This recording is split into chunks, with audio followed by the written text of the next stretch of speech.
Unatazama Kyela Online TV, usisahau kusubscribe, kulike na kucomment. Jeshi la Polisi mkoa wa Mbeya linapenda kutoa taarifa ya matukio matano, yote ni ya kujeruhi yaliyoripotiwa kutokea katika jiji la Mbeya, wilaya ya Chunya, Kyela na Rungwe, ambapo wananchi katika maeneo haya wameweza kujichukulia sheria mkononi na kuwajeruhi watu watano kwa tuhuma zinazosadikika kwamba wamejihusisha na vitendo vya kushirikina kwa kuwagusa watu kisha kupoteza sehemu zao za siri. Matukio hayo yametokea kwa nyakati tofauti kati ya tarehe 3 mwezi wa 4 mwaka 2026 na tarehe 4 mwezi wa 4 mwaka 2026 kama ifuatavyo.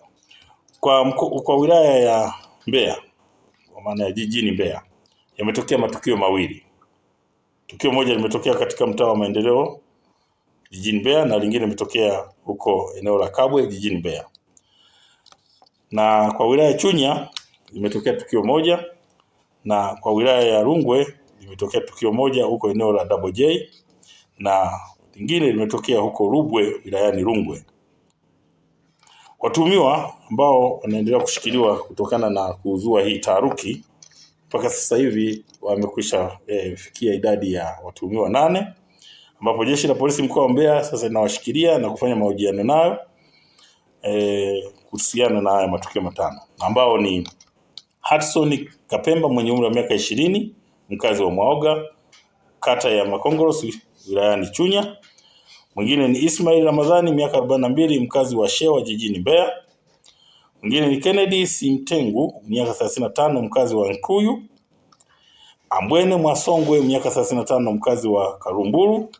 Ezekiel Mwabusenga miaka 33 na Anangisye Mwambije miaka 22. Hao wote ni wakazi wa Mwanganyanga wilayani Kyela. Na wa mwisho ni Saidi Mwakyusa mwenye umri wa miaka 33, huyu ni mkazi wa Makongorosi wilayani Chunya.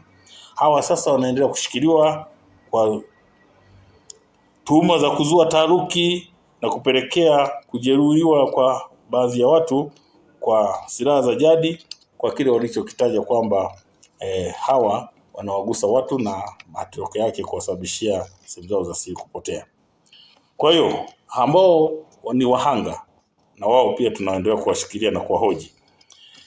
Wa kwanza ni Veniko Msangawale miaka 20, huyu ni mkazi wa kijiji cha Nambizo wilayani Mbozi katika mkoa wa Songwe. Na pia kuna mtu mmoja ambaye mpaka sasa hivi hajafahamika jina, mwenye umri kati ya miaka 25 mpaka 30. Na mwingine ni Ana Kisambwe mwenye umri wa miaka 37, huyu ni mkazi wa Mbugani wilayani Kyela. Na Eliud Duncan miaka 20, huyu ni mkazi wa Katumba Tukuyu. Hao wote